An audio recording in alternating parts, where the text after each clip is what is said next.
दक्ष news सदैव तुमच्या सोबत।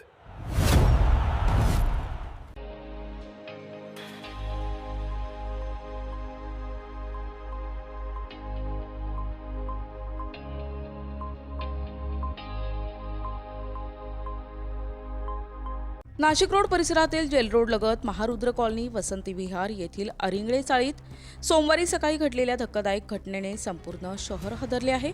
पतीने पत्नी आणि 7 वर्षीय मुलाची धारदार शस्त्राने हत्या करून स्वतः विषारी औषध प्राशन करत आत्महत्येचा प्रयत्न केल्याची घटना उघडकीस आली आहे। या घटनेमुळे परिसरात भीती आणि खळबळ निर्माण झाली आहे। मृतांमध्ये अश्विनी किरण हजारे आणि श्रेयश किरण हजारे यांचा समावेश आहे, तर आरोपी किरण एकनाथ हजारे याने विषारी औषध प्राशन करून आत्महत्येचा प्रयत्न केला असून त्याच्यावर जिल्हा शासकीय रुग्णालयात उपचार सुरू आहेत।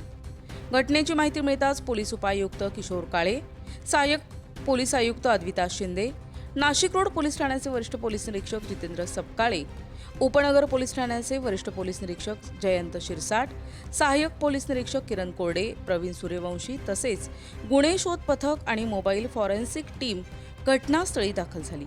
फॉरेन्सिक पथकाने घटनास्थळावरील महत्त्वाचे पुरावे संकलित केले।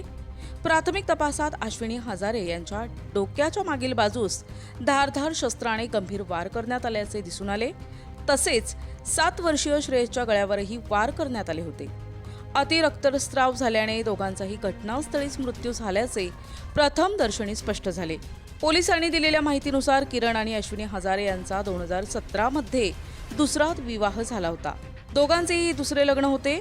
किरण हजारे हा रुग्णालयांना ऑक्सिजन पुरवठा करण्याबरोबरच सोलर प्लांट उभारणीचा व्यवसाय करत होता। या दुहेरी हत्याकांडामागील नेमके कारण अद्याप स्पष्ट झालेले नाही। आरोपीची प्रकृती स्थिर झाल्यानंतर त्याची सखोल चौकशी करण्यात येणार असल्याची माहिती पोलिसांनी दिली आहे। आज सकाळी 9 ते 21 वाजेपर्यंत आमच्याकडे डायल 112 वर चासकर अंमलदार आणि त्यांच्यासोबत आमचे कॉन्स्टेबल ड्युटीला होते। तर 112चा कॉल झाला 13:40 वाजता।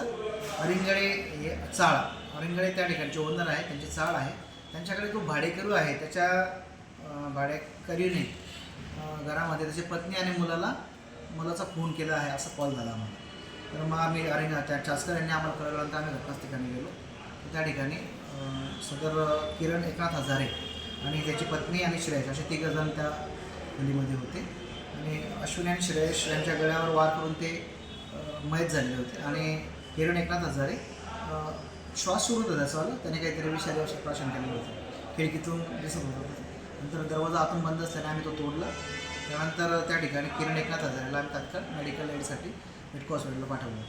तो थोड्याशा उपचाराने तो शुद्धीर आला आणि त्याने कळवलं की त्याने कौटुंबिक कलहातून कुठल्या तरी कारणास्तव त्याने आपली पत्नी अश्विनी एकनाथ हजारे आणि मुलगा 7 वर्षाचा श्रेयश हजारे याचा लोखंडी चॉपर, पर्वत सदृश्य चॉपर आहे, त्याच्याने गळ्यावर आणि डोक्यावर वार करून त्यांना निर्गुण ठार केलेलं आहे। नाही, सध्या तर आम्ही एक प्राथमिक तपास सुरू आहे आमचा।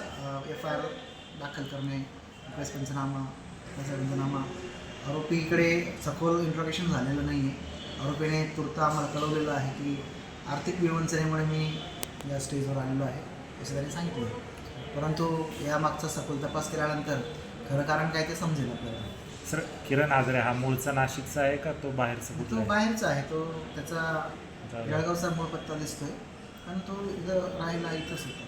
त्याचा आधार कार्ड वगैरे त्याचा जेलवरचा पत्ता आहे। सर, तो काय काम करायचं याच्याबाबत काही माहिती मिळाली? हां, त्याची माहिती मिळाली, तो बऱ्याच हॉस्पिटलला आहे ना ऑक्सिजनचे गॅस सिलेंडर पुरवायचा अशी माहिती मिळते।